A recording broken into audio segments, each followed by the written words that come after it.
Welcome. What's good? I read this book. And then I read this book. And then I read this book. And then I stopped.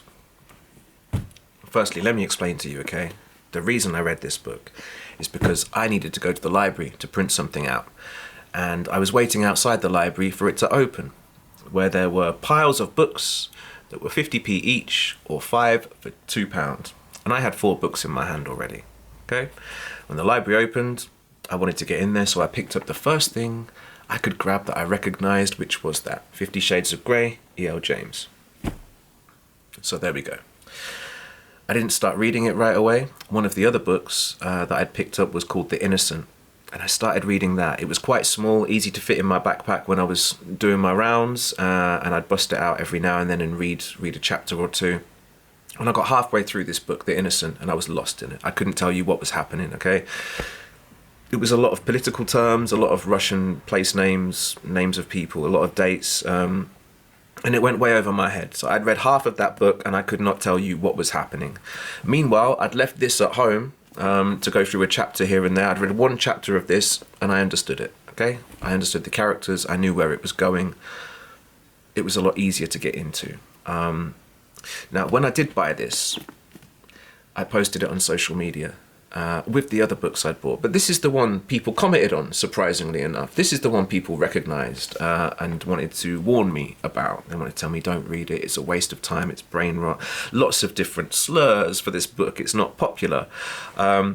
Which is strange, because I remember when it was popular, like over a decade ago. I remember when I heard the name because many women were very excited about it, and they were really into it. They were really into the main character, the male character of these books. They're very fond of him, and I knew it was a bit naughty. So now for me to pick it up and have everyone tell me to stay away from it, I thought was kind of strange. I didn't listen, obviously. I read it, and off the back of that, a friend of mine thought it would be hilarious to give me the other 2 books. So that's where these came from. My friend, funny as they are, thought it would be a lovely gift to complete the trilogy for me. So I decided I'm going to read them all and I'm going to put a review here for you to watch and listen to. Just in case you need to know. Just in case you need to be informed of the content of these books. Now, bearing in mind, I'm not the best read person, okay? I'm not all that well read. If you read a lot, if you are a reader, a self-identified reader, you've almost certainly read a lot more than me, okay? But if you don't read, I might have read more than you. I've read some of the classics, not all of them, but I'm not great with books on the whole. Like, for example, like a lot of people who I would consider to be very smart and well-read, they will tell me that their favourite author is someone like Terry Pratchett, okay? And I've read a few books from Terry Pratchett, and they're too much for me. They're too dense, they're too complex. I don't know exactly what it is, but again, I get lost in them. Okay, I can appreciate passages of writing that I think are really well constructed and really thought-provoking, but the book on the whole, I can't digest it. It's too much for me. So you're not getting a prose review here, okay? You're just getting an average guy who occasionally reads something, all right? Now, these books, they're fine, you know. They're not groundbreaking, they're not special. Like, the funny thing is, they got a lot of praise, or maybe they got a big name for themselves because of the smut, for lack of a better term, that's in here. But it's kind of tame, to be honest. I don't think, and I think this opinion is generally shared amongst people who have read it. There's nothing groundbreaking in here, smut-wise. There's nothing that's so naughty in here that it can change your life, you know. To be honest with you, if you take all of that out, if you take all of the naughtiness out, it's just a pretty standard love story. It's not bad, you know. The characters are pretty likable and easy to latch onto. Enough happens in it, you know. There's enough little side angles that come and go, and things that get introduced and handled and taken out throughout the trilogy, it's fine. You know, I've read worse books. I've read better books, yes, but I've read worse books than these, okay? And even for someone like me who's not particularly well read and not very good at writing, I mean, I've got 200,000 words of a book I'm trying to write, and I haven't done anything with it because I'm not good on the page like that. But even I can tell it's sloppy on the writing. I'm sorry, E.L. James, but I mean, I'm not a fan, and it's a bit, I don't know. It doesn't feel like it's written by, it feels like it's written by someone like me. It feels like it's written by someone with my ability to write a book. Do you know what I mean? It doesn't feel like it's written by some incredible author or something like that. And I apologize if that comes off insulting to anyone, but there's just a lot of the terminology is reused, and it just comes off as quite just copy and pasted. It feels like it's really stretched out.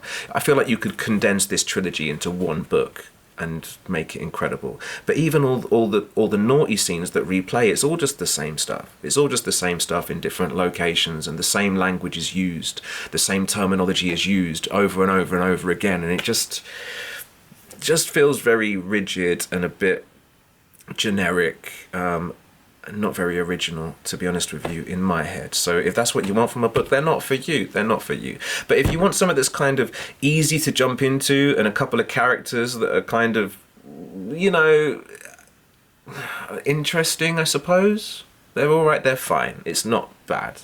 It's not the worst thing you could read, I think. If you want smut, don't read it. It's naughty. I can't recommend you anything if you want smut. I'm not, like I say, I'm not that well read, especially enough to tell you what different books you can read if you like a certain genre. I have no idea. I have no concept of it. So yeah, if you want to read these books, you can read these books. I have them, actually. They're going free. If you want them, hit me up. And if no one's taken them, you can have them for free. I give them to you. But they're fine. I mean, and will I read the other three? Apparently there's 3 more as well, because these are all written from the girl's perspective. Anastasia. These are written from Anastasia's perspective, okay? Apparently there's at least 1 more, maybe 3 more, that are written from the man's perspective, Christian Grey. They're written from his perspective. At the end of the 3rd book, there's an extract. It's only a few pages long, and that is written from Christian's perspective, the male character's perspective. And that was enough to let me know that I don't want to read the other 3. It just feels like a cash grab. It just feels like a few pages of callbacks to everything that we know about this character already, but it paints him a lot less likable than he is in these books. I find in these books he's kind of interesting and kind of likable, but based on the extract from the books written from his perspective, comes off like a yeah, not someone I wanna read more about anyway. But women love this man. Apparently, I tried to work out why. I tried to work out if I could learn what it is about this man that women love so much, because then maybe women will love me the same way. And you know, there's a lot of stuff that I have in common with Christian Grey. I mean, kind of screwed in the head, you know, distance myself from relationships, bit awkward like that, bit, you know, got some problems up there, could do with, you know, seeing some professionals for help. So yeah, if that's what you're into Christian Grey for, look no further. I got you.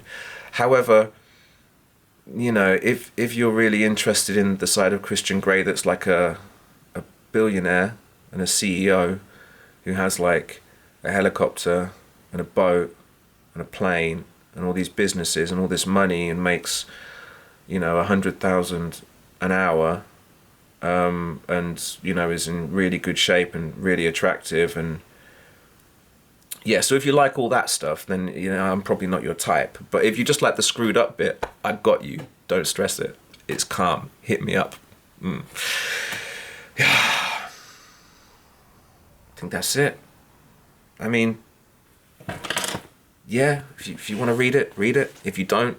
Life will go on for a certain amount of time, I expect. And let me know if you want to see more book reviews right here. Like, share, and subscribe. Blah, blah, blah. Bollocks, bollocks, bollocks, bollocks, bollocks. Take care. Be good.